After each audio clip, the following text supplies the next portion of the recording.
আরামবাগে এসেছিলেন সুব্রত বক্সী, আর তাকে দেখে দরজার বাইরে ব্যাপক ক্ষোভে ফেটে পড়লেন গোঘাটের 6 শহীদ পরিবারের লোকজন। ব্যাপক চিৎকার চেঁচামেচি করতে তাদের কথা কেউ শোনেননি, তাদের ভিতরেও যেতে দেওয়া হয়নি। প্রতিশ্রুতির মতো এই 6 পরিবারের কাউকে চাকরি দেওয়া হয়নি, অথচ তাদের বলা হয়েছে চাকরি হয়ে গেছে। গত 2006 সালে সিপিএম এর দ্বারা অত্যাচারিত হয় এই 6 পরিবারের লোকজন। 12 বছর ধরে ঘর ছাড়া ছিলেন। বারবার তৃণমূলের ওপর মহলে গিয়েও কোনো সুবিচার পাননি তারা শুনেছিলেন যে শনিবার দুপুর আরামবাগে রবীন্দ্র ভবনে আসছেন সুব্রত বক্সী, আর তাই এই 6 পরিবারের লোকজন সোজা হাজির হয়ে যান। কিন্তু তাদের ঢুকতেই দেওয়া হয়নি, কেউ কোনো কথা শুনতে চাননি। সাংবাদিকদের কাছে বলার সময় রামেন্দু সিংহ রায় সাংবাদিকদের সরিয়ে দেন। গোঘাটে 2 নম্বর ব্লকের বদনগঞ্জ এলাকার এই 6 শহীদ পরিবার বসবাস করেন। এদিন ব্যাপক ক্ষোভ প্রকাশ করেন তারা। সুব্রত বক্সী রুমের সামনে বিক্ষোভ দেখান। এ বিষয়ে কি জানাচ্ছেন বিস্তারিত শুনুন।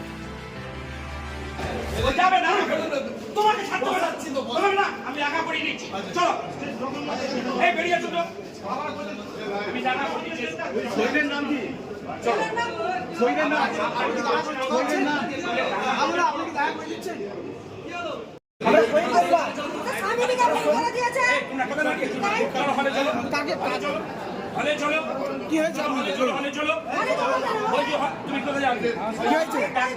দেখা করবে তোমার সঙ্গে দেখা শহীদের নাম কি?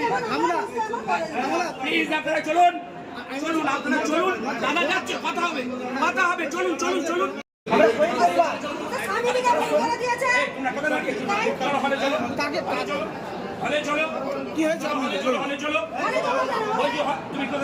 কি হয়েছে? দেখা করবে তোমার সঙ্গে দেখা শহীদের নাম কি? প্লিজ আপনারা চলুন চলুন, আপনারা চলুন, দাদা যাচ্ছে, কথা হবে চলুন চলুন চলুন। শহীদ পরিবার চাকরি দিয়ে দিয়েছি, কিন্তু আমাদের 6টা শহীদ পরিবার আজও চাকরি পাইনি। গোঘাট 2 নম্বর ব্লকে 6জন শহীদ পরিবার আজও চাকরি পাইনি। আমরা কুকুরের মতো ঘুরেছি। আমরা অভিষেক বন্দ্যোপাধ্যায়ের কাছে গেছি, কালীঘাট গেছি, আজকেও এসেছিলাম, চিঠি নেয়নি, বিভিন্ন রকম প্রতি উত্তর কথা বলছেন। তাহলে আমরা কি দল করতে গিয়ে অপরাধ করেছি? তৃণমূল দলটা করে 12 বছর ঘর ছাড়া থেকে শতাধিক কেস খেয়ে আমাদেরকে বলছে হ্যাঁ চাকরি সব হয়ে গেছে। তাহলে আমাদের চাকরিগুলো গেল কোথায়? আমাদেরকে পুনরায় বলছে আর কালীঘাটে চলুন, 9 তারিখের পর সেখানে গিয়ে আলোচনা হবে, ডিএম এর মাধ্যমে আলোচনা হবে, ওই তদন্ত করুন। আজকে সায়েন্স সিটিতে আমাদের সমস্ত শহীদ পরিবারের নামগুলো খোদাই করা রয়েছে। আমার বদনগঞ্জ ফুলি 1 নম্বর অঞ্চল, গোঘাট 2 নম্বর ব্লকে। আমাদের এখন পর্যন্ত শহীদের চাকরি হয়নি 6 জন, বাকিগুলো সব চাকরি হয়ে গেছে।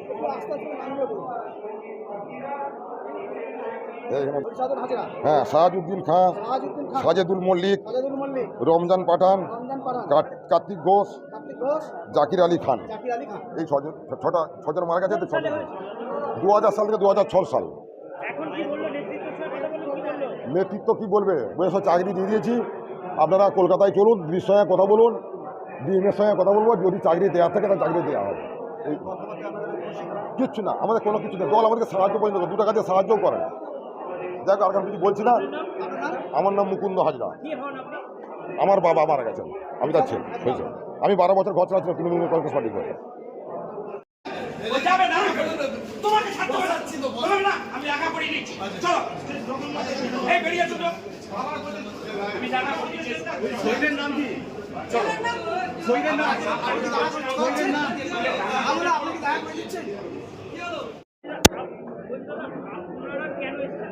আমরা নেতৃত্বের সাথে দেখা করতে আসছি, আমরা শহীদ পরিবার। আমাদের 2000 সালে তখন শহীদ হয়েছিল। আমার বাবা শহীদ হয়েছিল। বাবাকে বাড়ি থেকে তুলে নিয়ে যেয়ে কুপিয়ে খুন করে। এটা 2000 সালে হয়েছিল। এখন ওইখানে গেছে, ওইখানে কি নেতৃত্ব কি বলে তারপরে আমার আপনাদের সাথে কথা বলবো। শহীদ শাহাজুদ্দিন গোঘাট টু অনুপনগর পশ্চিমপাড়া গ্রাম পঞ্চায়েত। শাহাজুদ্দিন খান, মোহাম্মদ কপিলউদ্দিন খান। ওইখান থেকে আসুক তারপরে। এমনি নর্মালি কি জন্য এসছো এটা বলো। এমনি চিঠি দিতে আসছি, আমরা দেখা করতে আসছি। আমার বাবা মারা গেছে, মারা যায়নি, মেরে দেওয়া হয়েছে সিপিএমের হাতে। মাজেদুল মল্লিক। কত বছর আগে হয়েছে? এটা 2006 সালে। তারপর থেকে কি চাকরির জন্য আপনারা হ্যাঁ। দরখাস্ত করেছেন? কোথায় কোথায় দরখাস্ত জমা দিয়েছিলেন আপনারা? কালীঘাটে দিদির অফিসে, আর এমপি মন্ত্রীর কাছে। কোনো রেসপন্স পাচ্ছি না, আর কোনো খোঁজাখুঁজি কিছু পাচ্ছি না। সেই জন্য সুব্রত তার জন্য স্যারের আমরা কাছে নেতৃত্বের আসছি। হ্যাঁ, কে কে মারা গিয়েছিল? আপনার বাবার সাথে আর কে মারা গিয়েছিল? 2006 সালে 2006 সালে আমার মানে একটা মানে সামবাজার গ্রাম পঞ্চায়েতে 3টে মর্মান্তিক মার্ডার হয়। তার মধ্যে আমার বাবা ছিলেন। 3 জনের মধ্যে 2 পরিবার চাকরি পেয়েছে, শুধু আমার বাবার মধ্যে আমার কোনো পরিবারটা চাকরি দেওয়া হয়। না, আমাদের পরিবারকে আপনার বাবা চাকরি দেওয়া হয়। সিপিএমের হারার বন্ধুরা ওই গাছের সাথে বেঁধে গলা কেটে টাঙিয়ে দিয়ে কুপিয়ে ছুরি দিয়ে কুপিয়ে মেরেছিল। কোন গ্রামে বাড়ি আপনার? আর এই শ্যামবাজার ওয়ার্ড 2 শ্যামবাজার গ্রাম পঞ্চায়েতের লালপুর গ্রাম। মাজেদুল মল্লিক, জহিরুদ্দিন মল্লিক। কি চাইছেন? চাইছি আমাদের একটা যে সরকারি চাকরি হয়। আজকে এখানে ওই কি কারণে এসেছিলেন? আসছিলাম সুব্রত স্যারের সাথে দেখা করতে এমনি এবং চিঠি দিতে।